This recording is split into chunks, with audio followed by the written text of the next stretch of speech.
अपनी कमेंट्री से, इसीलिए उस दिन भी आईटी कंपनियों पर काफी दबाव देखने को मिला था। गवाह साहब 655 पर है, अगर सुबह से लेकर अब तक किसी ने ट्रेड नहीं लिया है, क्या अब भी मौका है या फिर कल सुबह ही देखें? आप किसी इंफोसिस की बात कर रहे हैं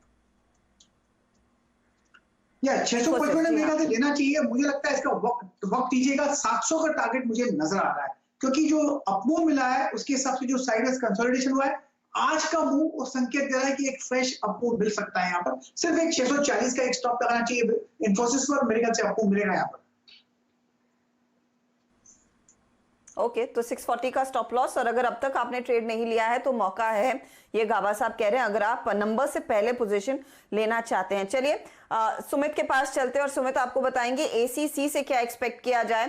सुमित, आजकल वैसे भी इंफ्रास्ट्रक्चर कंपनियों में फिर तेजी देखने को मिल रही है, इस उम्मीद में कि धीरे धीरे करके एक्टिविटी शुरू हो रही है प्रोजेक्ट्स पर, तो सीमेंट की डिमांड रहेगी, लेकिन इस तिमाही में बताइए क्या एक्सपेक्ट किया जा रहा है, कंपनी किस तरह का प्रदर्शन दिखा सकती है?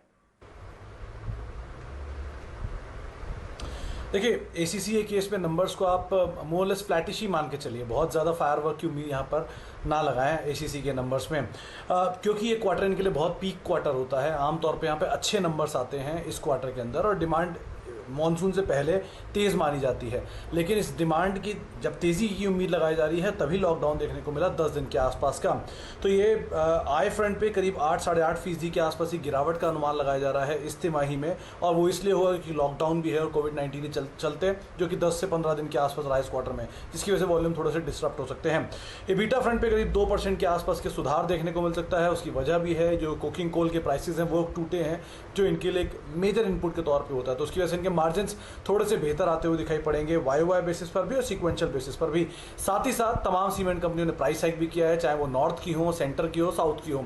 मेजर बेनिफिशियरी उसका नॉर्थ और सेंटर वाले रहेंगे, और एसीसी उनमें लाया करता है, तो एक अच्छा बेनिफिट प्राइस हाइक का भी रहेगा, जिसकी वजह से इनके रियलाइजेशन पर टन जो है वो इंप्रूव होकर आते हुए दिखाई पड़ेंगे। मार्जिन इंप्रूव होंगे, ईबीटा इंप्रूव होगा, लेकिन मुनाफे में एक गिरावट वाई बेसिस पर रहेगी, क्योंकि एक हाई बेस है, करीब 40 करोड़ रुपए के आसपास, 40% के आसपास का डिक्लाइन रहेगा, क्योंकि पिछले साल इसी तिमाही में एक हाई बेस था। तिमाही आधार पर अगर देखेंगे तो मुनाफा जरूर बढ़ता हुआ दिखाई पड़ेगा, आपको 1 से 1.5% के आसपास का जंप मुनाफे में तिमाही आधार पर आता हुआ दिखाई पड़ेगा। मार्जिन मोरलेस फ्लैट रहेंगे, और वॉल्यूम जो कि सबसे क्रूशियल पार्ट है, करीब 6.6 मिलियन टन के आसपास आने का अनुमान है, जो पिछले साल करीब 7.5 मिलियन टन था, और पिछले तिमाही में करीब 8 मिलियन टन था। तो वॉल्यूम डेंट होगा, रियलाइजेशन की वजह से नंबर सीक्वेंशियली बेहतर होंगे, वाई बेसिस पे हाई बेस की वजह से थोड़ा प्रेशर में दिखाई पड़ेंगे, लेकिन ओवरऑल नंबर फ्लैट रहेंगे।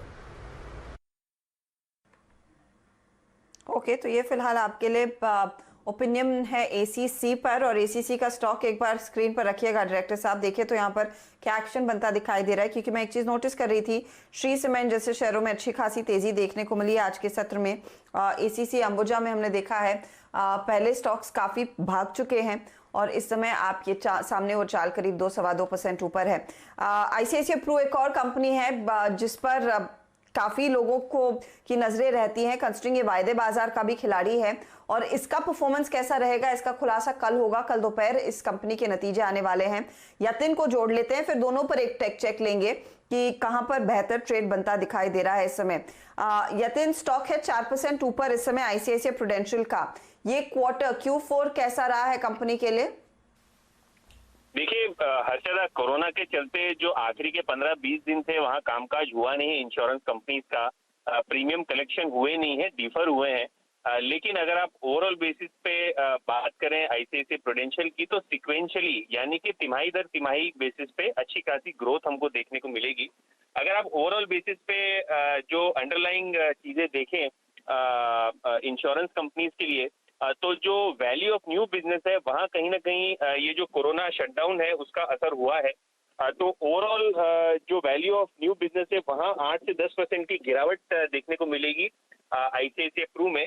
लेकिन अगर आप ओवरऑल बेसिस पे देखें रिजल्ट मार्जिन की तरफ और जो प्रीमियम कलेक्शन है वहाँ हमको सिंगल डिजिट डिक्लाइन देखने को मिलेगा। तो 8 से 10% की गिरावट जो है हमको देखने मिलेगी नेट प्रीमियम कलेक्शन की तरफ। और अगर आप ओवरऑल बेसिस पे प्रॉफिट की बात करें तो अनुमान ये है कि जो चौथा क्वार्टर है वहाँ 230 करोड़ के आसपास का प्रॉफिट आएगा, जो कि पिछले साल के मुकाबले 12% का डिक्लाइन होगा। अगर आप मार्जिन की भी बात करें तो कहीं ना कहीं एक छोटी मोटी डिक्लाइन हमको देखने मिलेगी, लेकिन अगर आप न्यू बिजनेस प्रीमियम देखें तो वो ग्रोथ मॉडरेट होनी चाहिए।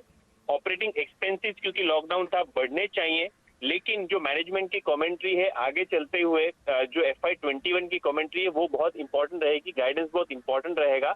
लेकिन ओवरऑल बेसिस पे स्टेबल सेट ऑफ नंबर्स हम देखेंगे इंश्योरेंस बिजनेसेस में। क्वार्टर ऑन क्वार्टर बेसिस पे, ईयर ऑन ईयर बेसिस पे मामूली सी गिरावट रहेगी।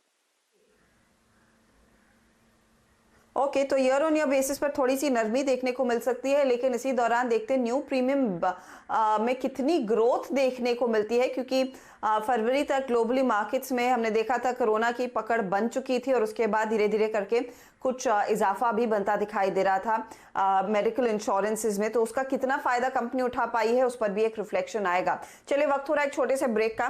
ब्रेक के बाद कुछ और स्टॉक्स रेडार पर रखेंगे। आप बने रहिएगा CNBC आवाज पर।